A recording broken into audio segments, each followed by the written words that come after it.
Ahora vamos a ver cómo hacemos diagnóstico del panhipopituitarismo. Entonces ya vimos que en el panhipopituitarismo vamos a tener disminución de todas las hormonas de la pituitaria anterior principalmente. Entonces lo que vamos a hacer es, al paciente le sacamos estudios de laboratorio en el momento en el que llega el paciente y luego vamos a hacer, por ejemplo, infusión de arginina o infusión de insulina o una cosa así, que es como vamos a confirmar el diagnóstico. Entonces, digamos, tenemos un paciente, creemos que tiene panhipopituitarismo y lo primero que hacemos es sacar estudios de laboratorio en ese momento. Entonces lo que hacemos es, vamos a encontrar todas las hormonas de la pituitaria anterior disminuidas. Entonces, por ejemplo, la TSH va a estar disminuida. Si la TSH, la hormona estimulante de la tiroides o la tirotorpina está disminuida, entonces no vamos a tener estimulación de la tiroides. Y entonces la T3 y la T4 van a estar disminuidas. Por ejemplo, la prolactina va a estar disminuida. La prolactina va a estar disminuida. La FSH y la LH van a estar disminuidas. Disminución de FSH, disminución de LH. Y si está disminuida la FSH y la LH, vamos a tener disminución de testosterona, principalmente en el hombre, y disminución de estrógenos, principalmente en la mujer. Si tenemos disminución de la hormona de crecimiento, también vamos a tener disminución de lo que la hormona de crecimiento hace que se produzca, que es cuando la hormona de crecimiento llega al hígado, eso hace que se produzca el factor de crecimiento similar a la insulina. Entonces vamos a tener disminución del Insulin Growth Factor 1. La ACTH va a estar disminuida. Y si está disminuida la ACTH, vamos a tener disminución principalmente de cortisol. Disminución de cortisol. Ahora recordemos que la aldosterona aquí no está afectada. Los niveles de aldosterona van a estar normales. Entonces tenemos un paciente, creemos que tiene panhipopituitarismo, sacamos estudio de laboratorio y esto es lo que vamos a encontrar.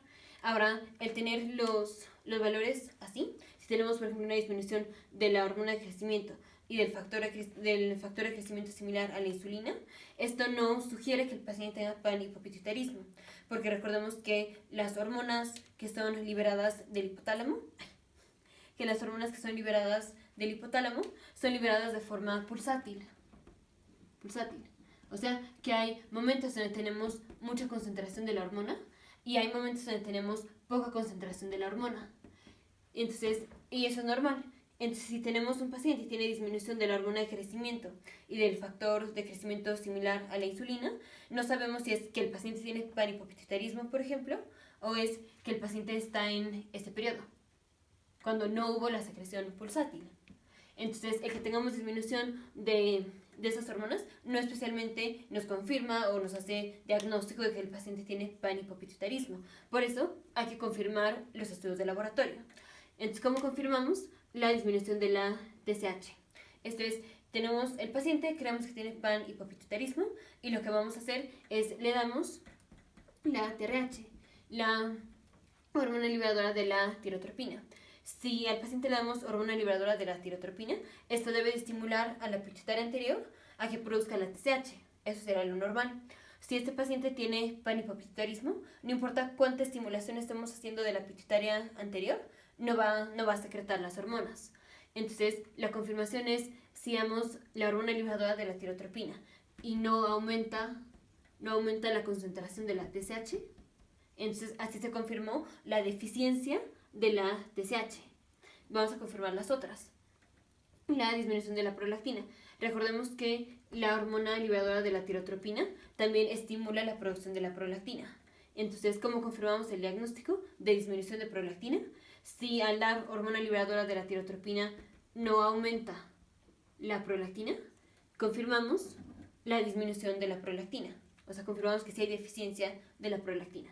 Y no es que estemos en este periodo, sino que sí es deficiencia. ¿Cómo confirmamos disminución de FSH, LH, testosterona y estrógenos? Esta no la confirmamos. La hormona de crecimiento y la disminución del factor de crecimiento similar a la insulina, tenemos dos formas de confirmar esto. Entonces, una va a ser con infusión de arginina. La arginina, lo normal es que promueva la secreción de la hormona de crecimiento. Si a un paciente normal le damos arginina, eso va a hacer que aumente los niveles de la hormona de crecimiento. Pero si es un paciente que viene con panhipopituitarismo, no importa cuánta arginina le demos, no vamos a hacer que aumente la producción de la hormona de crecimiento. Entonces, si no cambia, o digamos, si no aumenta la concentración de la hormona de crecimiento cuando damos arginina, se confirma el diagnóstico de deficiencia de hormona de crecimiento. La otra forma de confirmarlo es con prueba de estimulación por medio de la insulina. En ese paciente le vamos a dar insulina. Le damos 0.1 microgramos por kilogramo de peso. Así, esto es lo que le vamos a dar de dosis de insulina. Y recordemos que la insulina lo que hace es promover la hipoglucemia. O sea, la insulina hace que metabolicemos la glucosa y disminuye la glucosa en la sangre. Eso es lo que hace la insulina. Si a un paciente normal le damos esta cantidad de insulina, le podemos provocar una hipoglucemia. En de la concentración de insulina, en de la concentración de glucosa sea menor a 40 miligramos por decilitro. Esa es una hipoglucemia inducida por insulina y eso es normal en cualquier paciente. Si tenemos un paciente y le damos inyección de insulina, podemos tener una hipoglucemia de menos de 40 miligramos por decilitro. Esto es normal, en los pacientes que le estamos haciendo esto. Pero si tenemos hipoglucemia de menos de 40 miligramos por decilitro, la respuesta en un paciente normal es que aumente la concentración de la hormona de crecimiento. Porque recordemos que la hormona de crecimiento promueve la gluconogénesis, o sea, promueve que tengamos más sangre, que tengamos más glucosa en la sangre. Entonces, esa sería la respuesta normal en un paciente normal que le damos inyección de insulina y desarrolla hipoglucemia, que es que tenga un aumento de la hormona de crecimiento en respuesta a esta hipoglucemia producida o inducida. Ahora, si es un paciente que viene con deficiencia de la hormona de crecimiento, entonces aquí lo que va a pasar es, no importa cuánta insulina le demos, al paciente le vamos a hacer hipoglucemia, igual que un paciente normal, pero no va a tener la respuesta compensatoria, que es no va a tener el aumento de la hormona de crecimiento. Lo normal es que la hormona de crecimiento aumente más o menos como a 19 miligramos por decilitro, más o menos. Pero si no hay aumento de la hormona de crecimiento, entonces es confirmatorio de deficiencia de hormona de crecimiento. La otra es la disminución del ACTH. Entonces, ¿cómo hacemos confirmación de que tenemos deficiencia del ACTH? Aquí tenemos 3 pruebas para hacerlo. Una es la prueba de metilapona. Metilapona bloquea a una enzima, como ya lo vimos en otros videos, bloquea una enzima involucrada en la síntesis de cortisol.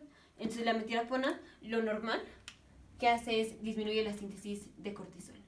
Si a una persona normal le damos metilapona, va a disminuir la concentración de cortisol. Y la compensación sería que el paciente produzca más ACTH, porque recordemos que el ACTH promueve la síntesis de cortisol. Esto sería en un paciente normal que le damos metilapona, que después de dar metilapona, como disminuye el cortisol, va a aumentar la ACTH.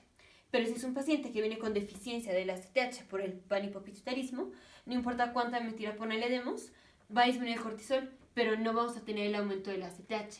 Entonces, no va a aumentar la ACTH. Y así confirmamos que tenemos deficiencia del ACTH y no es que estemos en este punto, no pulsátil. La otra forma de confirmarlo es con la prueba de con insulina.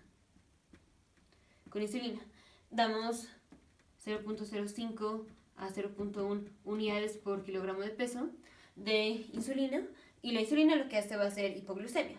Y la hipoglucemia el paciente va a compensar produciendo hormonas que hacen gluconogénesis, o sea que van a aumentar la glucosa en la sangre, como es la hormona de crecimiento que ya vimos, o como es el cortisol. En respuesta a la insulina, lo normal sería que el paciente produciera cortisol. Pero para que produzca cortisol, tiene que tener la ACTH. La ACTH es la que hace inducción de producción de cortisol. Entonces, si en un paciente, después de darle la insulina, no aumentan los niveles de cortisol, ¿por qué no aumentaron? Puede ser porque ya tengamos deficiencia de la ACTH que hizo atrofia de las glándulas suprarrenales. Entonces, esto está un poco más complicado, pero voy. Aquí están los riñones y aquí están las glándulas suprarrenales. Si no tenemos ACTH, no vamos a tener estimulación para producir cortisol. Y puede ser que el cortisol esté normal, si es que acaba de disminuir la ACTH, o puede ser que el cortisol esté bajo. Si ya el paciente tiene de larga duración el panhipopituitarismo, lo que pasa con todos los órganos que dejan de recibir estimulación hormonal, en este caso las glándulas suprarrenales ya no reciben la CTH por el panhipopituitarismo, lo que pasa es se empiezan a atrofiar. Y si tenemos atrofia en las glándulas suprarrenales, aunque la glándula aunque no le haya pasado nada a la glándula porque el defecto fue que no recibía la CTH, no fue que no pudiera producir el cortisol, si ya está atrofiada la glándula, ahora sí ya va a ser más difícil que produzca cortisol. Entonces, si es un paciente, le damos insulina y no produce cortisol, vamos a pensar que ya tenemos una deficiencia de la CTH a tal grado que ya tenemos atrofia de la glándula suprarrenal y por eso ya no se está produciendo el cortisol en respuesta a la inyección de insulina. Y la otra es la prueba de cosintropina. Cosintropina, que esto es dar un análogo de la ACTH. Un análogo de la ACTH. Y aquí es lo mismo. Si damos un análogo de la ACTH, aquí pues no vamos a aumentar la concentración de ACTH porque no estamos estimulando a la ACTH. Pero lo que podemos hacer es estimular a la glándula suprarrenal.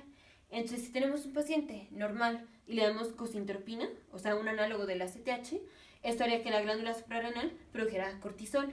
Entonces, lo normal sería ver un aumento de cortisol. Pero si es un paciente que ya tiene de forma crónica el panhipopituitarismo, en donde ya tenemos atrofia de la glándula suprarrenal, si damos cosintropina, entonces estamos dando la CTH, pero la glándula ya está atrofiada, y si está atrofiada, entonces ya no es tan fácil que produzca cortisol.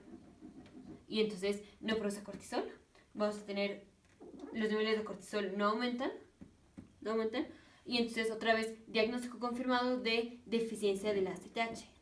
Entonces tenemos un paciente, creemos que tiene panhipopituitarismo, sacamos estudio de laboratorio y vamos a tener disminución de todas estas. ¿Cómo las confirmamos? O sea, ¿cómo sabemos que es que el paciente sí tiene deficiencia de esas hormonas y no es que agarramos al paciente en los tiempos o en los periodos en donde de forma fisiológica tenemos disminución de las hormonas? Porque recordemos que las hormonas, estas son liberadas de forma pulsátil. Hay veces donde tenemos picos, hay veces donde tenemos valles. Entonces, ¿cómo sabemos que no estamos en un valle o que el paciente tiene deficiencia? Lo confirmamos con estas pruebas. Si ya tenemos la confirmación, diagnóstico y el paciente tiene panhipopituitarismo. Nos vemos en el siguiente video, futuros médicos, científicos e ingenieros.